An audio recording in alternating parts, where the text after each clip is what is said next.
What you're looking at here is the Tesla battery and Victron components in a Sprinter camper van. We are about 80% done with this build, and I wanted to share some of the automation and safety enhancements that I made to this project, as it is basically the same components as the system put together by Morton's on the Move for their fifth wheel trailer, but just with some enhancements. The primary enhancement that I added was I added three alarms. This alarm right here is triggered anytime there is water in the system or in the event that we have a total power loss, such as this right here.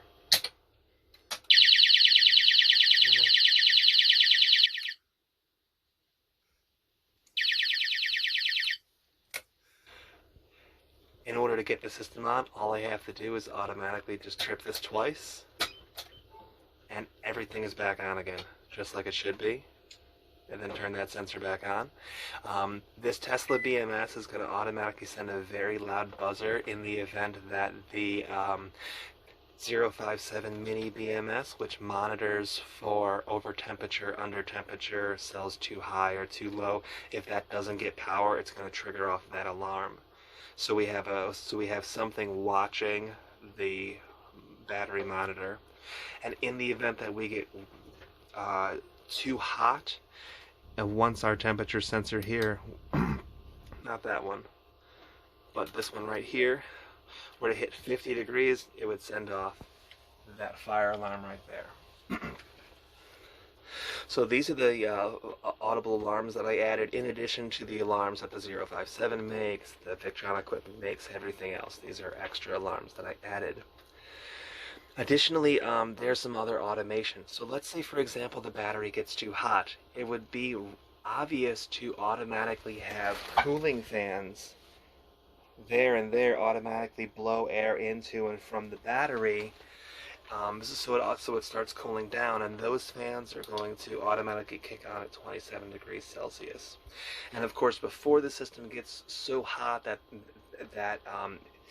the 057 is in risk of actually shutting down, we're going to go ahead and send off an audible warning, which is this Tesla BMS buzzer right there, so that you get a notification about 5 minutes before it overheats or 5 minutes before it goes dead, so that you can take some interaction and you don't have a total power loss, like I just simulated when I went ahead and flipped that breaker right there. Additionally, just the ability to flip that breaker and turn everything off makes the system exceptionally safe. Furthermore, this breaker right here is located underneath what's going to be the bed, but you could definitely have a remote button located here or anywhere else, and you just go ahead and press that button and it would shut the whole system down nice and safe. But everything is done at the request of what the end user is looking for in terms of safety and as well as terms of automation. So like I already showed before, that in the event that something were to trigger this off, if we were to go too low, say for example we're using this 1300 watt heater right here, and the whole system were just to flip off,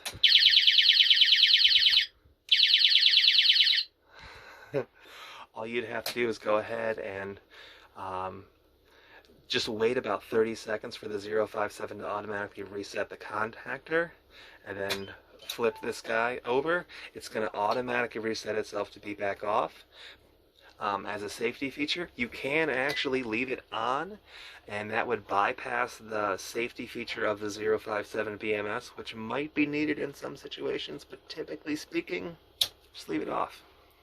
Because all of the safety and redundancy testing equipment is actually built into this. So that's actually what these DC step up and step down adapters are for. They're currently not utilized in the system because they have been replaced by a better piece of equipment similar to these Victron Battery Protect 220s there and there. We're no longer using those because we're going to be using an automotive grade contactor instead, because that allows for simply a better way to control the battery than those two devices. Additionally, there's manual control for the fans, for the breaker. In the event that this does get too hot or there is water found, we want to not just let that system turn back on automatically. We want the user to come in here and actually like try to do some investigation as to like what happened, kind of check everything out. And that's why we have the ability to both turn the system on and off in an entirely automated way, as well as turn it off in a way that requires user intervention. So that the user intervention means you have to physically come here and flip this stuff back on again. Whereas with the contactor, it's going to happen automatically. And of course, one other thing I want to show you is, in the event that you were just to leave everything on and you were to come back to a dead system, all you have to do is actually walk up to the vehicle and turn that vehicle on. And then once the vehicle's on, it's gonna send power to a relay that's gonna send power to this inverter right here. Go ahead and press that inverter on.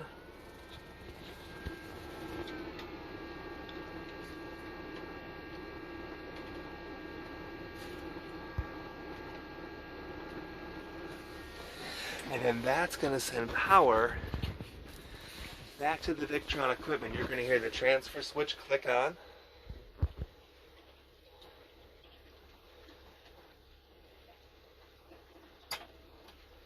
And then within 30 seconds, the Victron equipment's going to click on.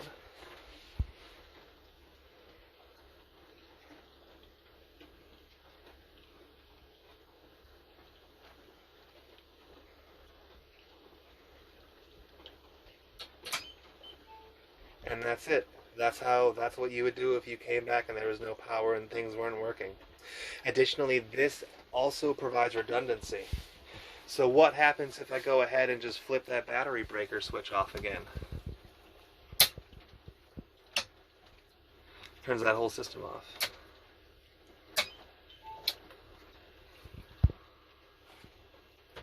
And then just as easy, right back on again.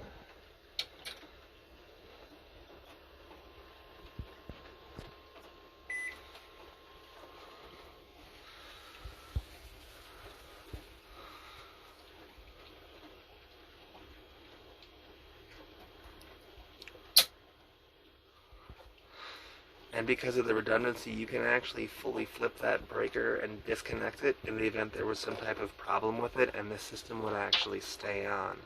So say you were hitting some type of, just needed to disconnect it from the system.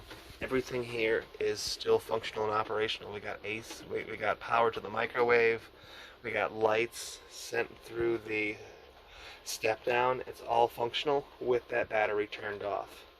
That's what redundancy gives you, the ability to continue to enjoy your trip and your vacation when you have a problem with one piece of equipment, because with the way the system is designed, you have flexibility and options. Even if none of this stuff worked, you still also have a 1,000-watt adapter and an alternator that's going to give you power, air conditioning, everything you need is provided by the starter battery and the actual vehicle portion of this. This is all just a supplemental system, and the two systems work together beautifully.